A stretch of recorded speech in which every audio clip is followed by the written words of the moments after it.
एक तरफ सब्सिडी घटाने की कोशिश, दूसरी तरफ सब्सिडी बढ़ाने की तैयारी। सरकार महंगाई घटा रही है या महंगाई बढ़ा रही है? कड़े फैसले बनाम चुनाव की तैयारी, कांग्रेस के लिए कितना मुश्किल, कितना आसान? कांग्रेस की सरकार का जहां तक सवाल है, ये बहुत पुरानी बात है, बहुत पुरानी कहानी है कांग्रेस को लेकर कि उसके फिस्कल मैनेजमेंट को लेकर बहुत सारी दिक्कतें रही हैं। लेकिन बड़ी बात जो मेरी समझ में कतई नहीं आ रही, यहां पर जानकार लोग हैं, उनके जरिए हम समझने की कोशिश करेंगे कि एक तरफ जब कांग्रेस पार्टी मिल रही है जयपुर में ये जानने के लिए कि वो चुनाव की तैयारी कैसे कर सकती है। अगर लोगों में गुस्सा है उसकी नीतियों, उसके फैसलों के खिलाफ, तो वो उस गुस्से को कैसे एडजस्ट कर सकती है। ऐसे माहौल में जब आपकी गवर्नमेंट का फिस्कल मैनेजमेंट वैसे ही पहले से सवालों के घेरे में हो, फिर इस तरह का डीजल से जुड़ा फैसला लेने की मजबूरी क्या थी? मैं शुरुआत में थोड़ा सा आपको एक्सप्लेन करने की कोशिश करता हूं और उसके बाद फिर हम आएंगे अपने डिस्कशन पर। इंपॉर्टेंट है जरा देखिए कि सरकार ने डीजल से अपना नियंत्रण कम कर दिया है। प्राइसिंग को डीकंट्रोल करना ये नया मैकेनिज्म नहीं है। मैं कोई इकोनॉमिस्ट नहीं हूं, लेकिन कोशिश करूंगा आपको इसको समझाने की जितनी सरलता से पॉसिबल हो। तेल कंपनियां तय करेंगी इस बात की कीमत। ये वो फॉर्मूला है जो पहले तमाम मुल्कों में अप्लाई किया जा चुका है, लेकिन जो मैं पॉइंट रख रहा हूं उसको समझिए कि क्या ये समय था इस फॉर्मूला को अप्लाई करने का। दूसरी बात, सब्सिडी वाले सिलेंडर्स की सीमा अब 6 से बढ़कर 9 हो गई। आप सबको याद है कि कितना देश में हल्ला हुआ था जब ये सब्सिडी को 6 सिलेंडर तक कर दिया गया था।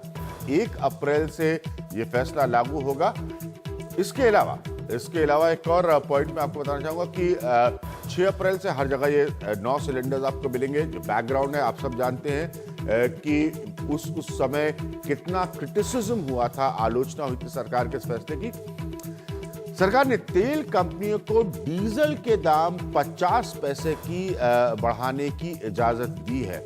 ये सूत्रों की खबर है, यानी कि गवर्नमेंट यहां पर कोशिश करिए कि अगर कोई इंक्रीज हो तो वो फेज्ड मैनर में हो, वो आहिस्ता आहिस्ता हो, झटके से ना हो। हर महीने 50 पैसे बढ़ाने की इजाजत दी गई है। इस बात को सूत्र बता रहे हैं। आधी रात से डीजल 50 पैसे महंगा हो जाएगा। इसका इन्फ्लेशनरी टेंडेंसीज पर क्या असर होगा, हम इस पर चर्चा करेंगे कुछ देर बाद।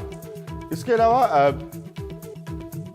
पेट्रोल के दाम में 25 पैसे की कटौती है। 25 पैसे की ही सही, लेकिन कटौती है पेट्रोल के दामों में। ये कितनी सिग्निफिकेंट होती है इसको हम देखेंगे। तो गवर्नमेंट जो है ये इस तरह के फैसले ले रही है, इसलिए हम समझने की कोशिश करेंगे क्या महंगाई ये कम करने की कोशिश करिए या ये महंगाई जो है वो एक तरह से रोल ऑन इफेक्ट में आहिस्ता आहिस्ता बढ़ने की तरफ सरकार जा रही है। असर, अब देखिए इंपॉर्टेंट पॉइंट जो है जरा इसको समझिए।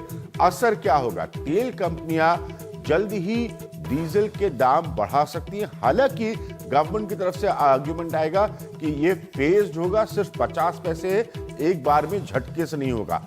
दूसरी बात, इस वित्तीय साल तेल की सब्सिडी बिल जो है वो अभी तक 72,260 करोड़ रुपए है। इस फिस्कल ईयर का हम जहां तक सवाल उठा रहे हैं, सरकार की सब्सिडी बिल में इसकी वजह से कमी आएगी। तो यहां सब्सिडी जो है, जो एक पुराने डिबेट का मसला है, उसको मैनेज करने की बात की जा रही है। सब्सिडी वाले सिलेंडर बढ़ने से जनता को राहत हो सकती है, ये इंपॉर्टेंट पॉइंट है। एलपीजी पर ध्यान रखिएगा, क्योंकि इस आर्ग्यूमेंट को सरकार ने इस्तेमाल किया था जब 6 सिलेंडर की सीलिंग सरकार ने अनाउंस की थी, तो इस आर्ग्यूमेंट को तब सरकार ने यूज किया था। एलपीजी पर अभी भी सब्सिडी का जो बिल है वो 9,000 करोड़ रुपए है। एलपीजी पर सब्सिडी बढ़ेगी, यानी कि एक तरफ अगर आप सब्सिडी कम करने की बात कर रहे हैं तो एक तरफ आप इंस्टेंटली सब्सिडी बढ़ाने की बात करें। इसीलिए मैंने इस प्रोग्राम के शुरुआत में जो फंडामेंटल पॉइंट पूछा था वो ये कि समझ में नहीं आ रहा सरकार क्या चीज कम करना चाह रही है, क्या चीज बढ़ाना चाह रही है और उसके तहत महंगाई को किस तरह से मैनेज करना चाह रही है। अब इन सब के बीच में कांग्रेस की सेल्फ एनालिसिस एक्सरसाइज चल रही है। कांग्रेस का अपना चिंतन शिविर चल रहा है, जहां चिंता है जयपुर में कांग्रेस के नेताओं के बीच कि अगर उसकी नीतियों को लेकर जनता में नाराजगी है, आक्रोश है, तो उसको वो कैसे सुधार सकते हैं। ये सीधा सीधा 2000 चुनाव से जुड़ा हुआ है। युवाओं की भागीदारी इसमें बड़ा मुद्दा होगा। ये सारी बातों को एड्रेस किया जा रहा है। ये कांग्रेस के चिंतन शिविर का पॉइंट है। तो ये मैंने तीनों बातें जरा आपके सामने थोड़ी सी डिटेल में रखी है, इसको समझने के लिए। अब आपको मैं आज अपने पैनल से मिलाता हूं। नरेंद्र हमारे साथ मौजूद है। नरेंद्र तनेजा एक एनर्जी एक्सपर्ट है, पहले भी मेरे तमाम प्रोग्राम्स में रह चुके हैं। Alok Mehta editor in chief है नेशनल दुनिया के। नीरजा चौधरी एक सीनियर जर्नलिस्ट, पॉलिटिकल एनालिस्ट है। निर्मल पाठक पॉलिटिकल एडिटर हैं हिंदुस्तान के। और महाबल मिश्रा साहब है। महाबल मिश्रा साहब, सब्सिडी के बारे में मैं उम्मीद करूंगा कुछ पढ़ लिख कर आप आए होंगे इस हिसाब से कि क्योंकि आपसे उम्मीद की जाएगी कि आप एक्सप्लेन करें कि कौन सा मैनेजमेंट आपकी पार्टी करना चाह रही है। इंपॉर्टेंट पॉइंट निर्मल में आपसे शुरू करूंगा। अब जो बात मेरी समझ में नहीं आ रही है यहां पर, मैं कोशिश करूंगा इसको सरल बनाए, आप सब लोग मेरी मदद करिएगा ताकि जनता भी समझे कि भाई एक तरफ आप बड़ी इंटेलिजेंट बात करेंगे, फेज्ड तरीके से हम डीजल के दाम बढ़ाएंगे, लेकिन डी कंट्रोल जो कि एक बहुत पुराना डिबेट है, उसका हथियार आपने कंपनियों के हाथ में दे दिया। उसके बाद वहां पर साहब गृहिणी के घर का चूल्हा कैसे जलेगा, उसके बाद ये इस पे सोनिया गांधी और सबके बयान आ चुके थे।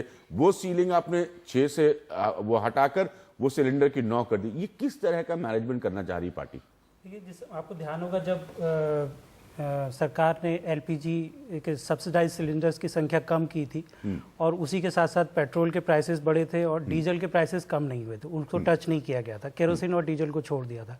उस समय ये काफ़ी आलोचना भी हुई सरकार की कि एलपीजी के सिलेंडर्स क्यों कम किए हैं। और उसके साथ साथ ये भी एक लॉजिक दिया गया था कि डीजल के क्यों नहीं बढ़ रहे हैं पैसे, क्योंकि डीजल की काफ़ी सारी जो कंजम्पशन है वो बड़ी गाड़ियों में, इसको लेके बड़ी आलोचना होती रही है कि सरकार सब्सिडाइज डीजल।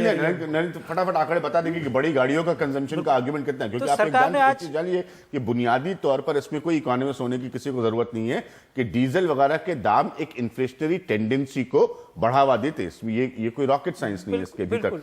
नहीं, जो पॉइंट उन्होंने कहा कि उस टाइम पर ये आलोचना हुई थी। अब हम तब भी मुझे याद है कि आपके साथ इसी प्रोग्राम में चर्चा के दौरान आपने तमाम आंकड़ों को पेश किया था कि साहब बड़ी गाड़ियों में जो डीजल लगता है और इसकी वजह से डीजल की प्राइसिंग ऐसी हो सकती है, ये बड़ा कमजोर आर्ग्यूमेंट है।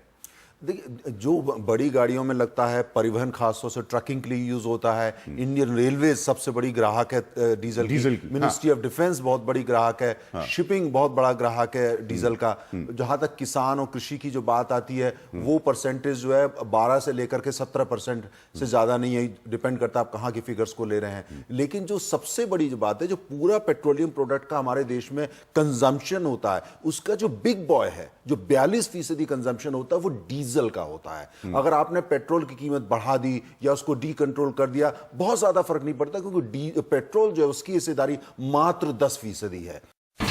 India's #1 news app just got even better.